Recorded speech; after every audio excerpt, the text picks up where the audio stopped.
Gaël Rodeville, bonjour. Bonjour. Vous êtes délégué général du Festival Musique et Cinéma à Marseille. C'est pour bientôt, du 24 au 29 mars. Bienvenue sur la radio du cinéma. Votre festival nous tient à Merci. cœur puisque nous diffusons des musiques de films, des chansons 24 heures sur 24.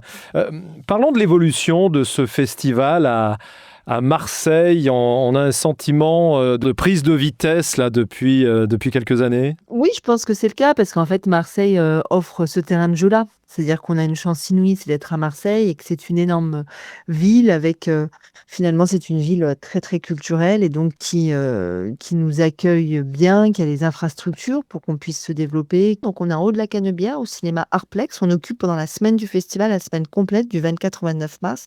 On occupe le cinéma dans son intégralité, hein, les 7 salles. Et puis, on est aussi au Gyptis, on est aussi au conservatoire Pierre Barbizet.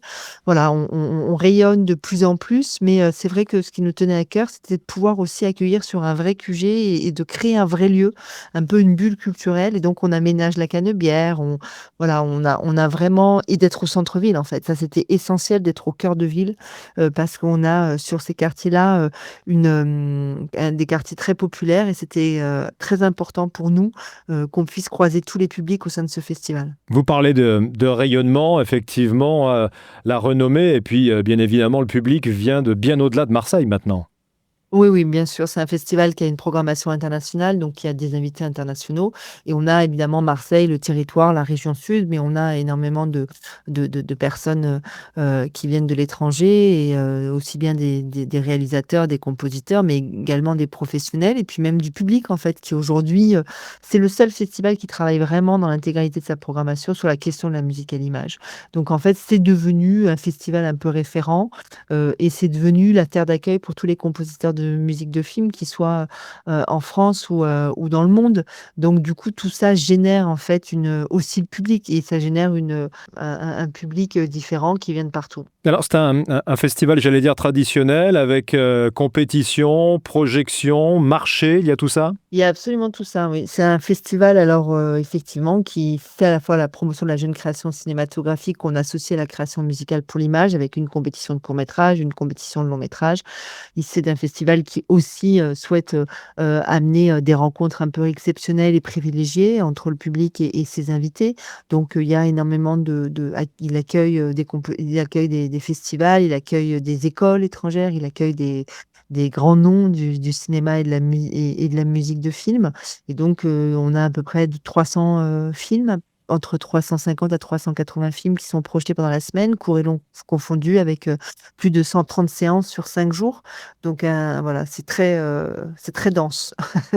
On arrive à connaître l'impact d'un festival petit à petit, au prestige de ses invités. C'est le cas à Marseille?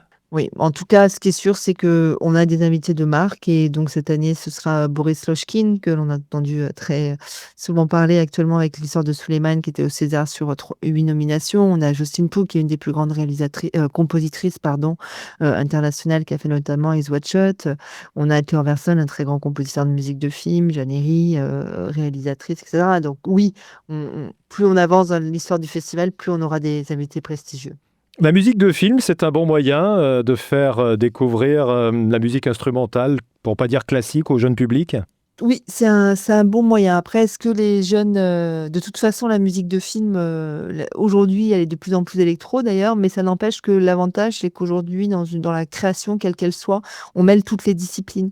Donc ce qui est ça qui est intéressant, c'est que en fait, je pense que le meilleur moyen pour une musique de film, d'intéresser les jeunes, c'est qu'elle puisse à la fois avoir un côté, très électro, rap, hip-hop et cetera, mais qu'elle puisse faire appel à la musique classique dans la création. Et là, on commence c'est quand on croise le genre musical qu'on commence à intéresser les jeunes plus à mon sens. Alors peut-être est-ce que j'ai raison ou pas, j'en sais rien, mais en tout cas à mon sens, c'est la musique un peu plus populaire qui est aussi utilisée dans le cinéma, mais qui aussi utilise le classique qui va amener à ce que ça suscite la curiosité des jeunes.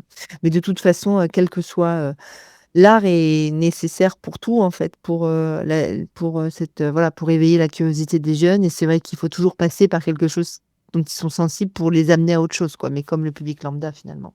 C'est compliqué d'établir une sélection qui est plutôt basée sur la musique des films. Oui, c'est compliqué parce que la musique de film est le parent pauvre du cinéma, hein. Le compositeur et la compositrice sont la troisième auteur et autrice d'un film. Troisième, ça veut dire qu'en fait, il y a le réalisateur, le scénariste et après, il y a la compositeur et compositrice. Or, vous avez dû voir, comme tous les éditeurs qui nous écoutent, qu'en fait, la musique de film, il arrive à la fin d'un générique. En fait, on appelle un compositeur de musique de film à partir du moment ou une compositrice, à partir du moment où on a, financièrement, il nous reste encore de l'argent sur un budget de film. Donc ça veut dire que c'est vraiment le parent pauvre, c'est vraiment la dernière personne qu'on va souvent appeler, sauf dans le cinéma américain où là, il y a un rapport avec la musique de film qui est complètement différent. Mais voilà, oui, c'est effectivement, puis c'est compliqué parce que, il faut aussi avoir, pouvoir juger aussi. Est-ce que c'est une bonne musique de film? Est-ce qu'il y a trop de musique? Est-ce que voilà, est-ce que c'est équilibré? Est-ce que c'est juste? Qu'est-ce que ça apporte le film? Est-ce que ça élève le film? C'est plaisant de travailler sur ces questions-là. Dernière question pratique, Gaël Rodeville. Il est prudent de réserver certaines soirées. Comment ça se passe au niveau de... Il faut Pour rien louper, quoi. en fait, la programmation est vraiment géniale. Au-delà des films, il y a aussi les concerts, les ciné-concerts, il y a tout ce qui touche sur la question de la création musicale et en fait, l'idéal, c'est de pas trop tarder à aller sur le site internet du festival. C'est, musique-cinéma.com, musique avec un C en anglais ou simplement vous marquez musique et cinéma sur Google et vous arriverez sur le site et là, il y a la billetterie qui est ouverte et vous pouvez, donc, réserver vos billets ou prendre un pass. Juste pour information, les billets, c'est entre 4 et 5 euros, en tout cas pour le public lambda. Tarif réduit 4 euros, plein tarif, c'est 5 euros. Pour les enfants, les scolaires, les jeunes, les jeunes familles et puis donc pour les séances famille, c'est 2 euros pour les enfants et un pass festival, c'est 35 euros plein tarif et c'est 25 euros à tarif réduit et 15 euros pour les étudiants, en sachant qu'on propose 130 séances de cinéma. Donc voilà, tout est fait pour que tout le monde puisse, aller à ce festival, accéder et passer la porte des salles pour, découvrir, des œuvres, découvrir des artistes et passer un moment, joyeux et on en a beaucoup besoin en ce moment. Merci beaucoup, Gaël Rodeville. Merci à vous, merci beaucoup, au revoir.